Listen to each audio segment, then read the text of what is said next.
This is our last day and we had a train to catch, so the urgency was on getting a tyre, so the camera took a bit of a back seat, so I hope you enjoy.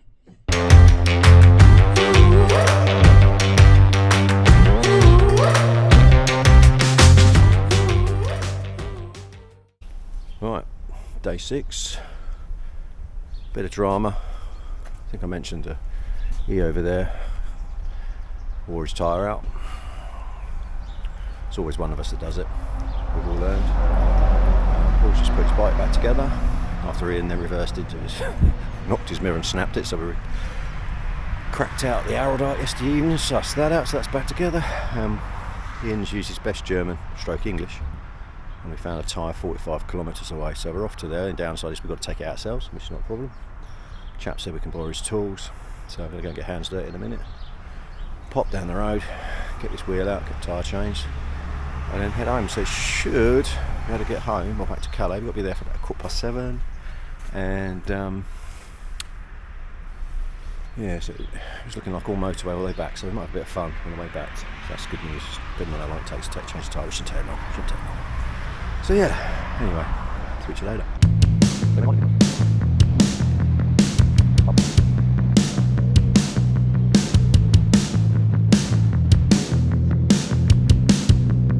Right, somewhere in Clovelence. We are just replacing a tyre. It's definitely been a tyre too long. Wow. If you ever get broken down in Germany, they do speak very good English. The only downside is we've got to take the wheel out. So there you go.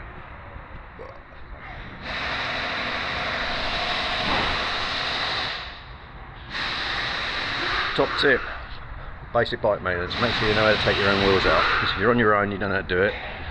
You can find a tyre place like this, and these guys aren't trained to do the tyre, so they very kindly let us do the very kindly let us use their tools, and they even found us a paddock stand, which is fucking a godsend. So all's good. So yeah, it's just getting it changed now, get it back in and get on the road, and then if by magic one brand new tyre, not bad, that's 23 they put on there for 212 euros. Comes the dustman. So there you go, all done. I'm going to wash my hands and off we go.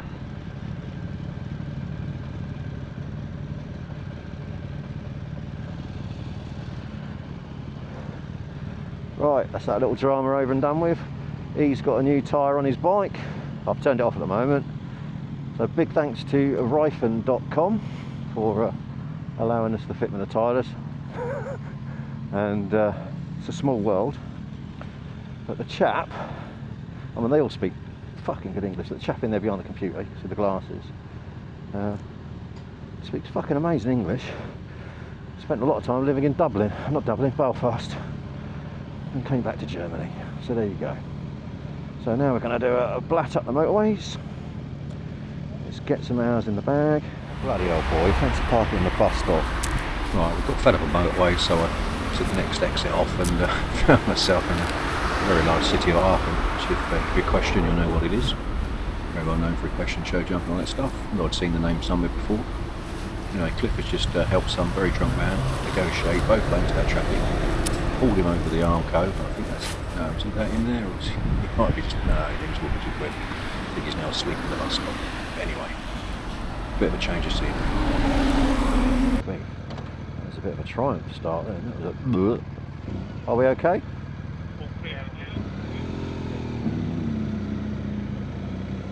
Not going to go in the other lane. I've no idea where it goes, but alright, okay, 1.7, right.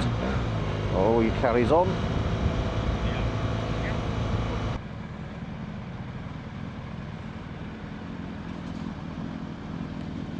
Bus driver's on his phone. He's reading something. Read the book.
fell out of the motorway, so we've gone off route. Well, we're onto route now. So I've banged out a little route into Kalimoto now, and we're now heading a bit cross country with a bit of a leg at the end there to get us to the tunnel on time. But in keeping with our tours, we've gone full frills here. Look, we've got a bench in a garage. I mean, this is quite an executive food stop for us, isn't it? Bearing in mind it's got a bench. Yeah. And it's a bit moist.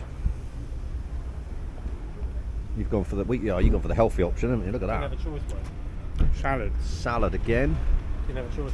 And you've got actually that's quite not a bad shout, those two. I was tempted to go and get another one then for tonight for my dinner.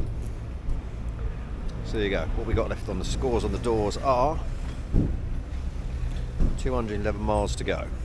I've just tweaked that slightly because I spotted a mistake.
Anyway, so right, we got here half an hour early.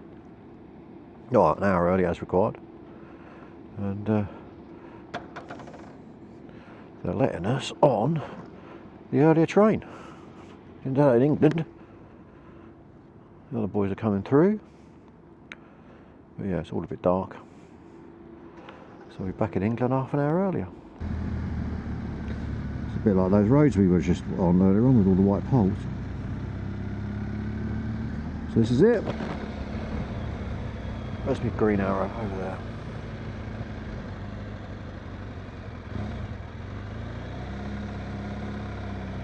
About to enter the time tunnel.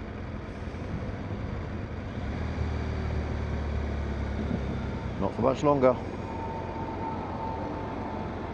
Not making us bikes wait, aren't they? Not a bloody car turned up somewhere, isn't it?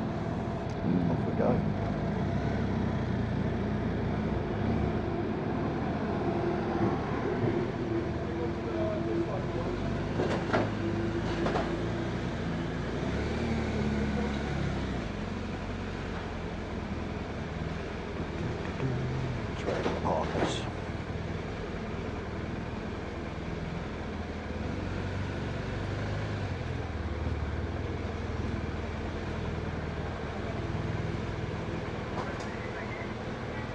Side standing gear, please.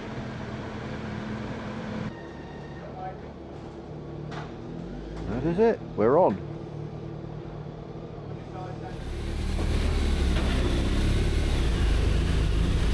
Welcome back to Blighty. Cliff was literally on fumes at this point, so he was hypermiling down the road to get into this petrol station. So we all fueled up.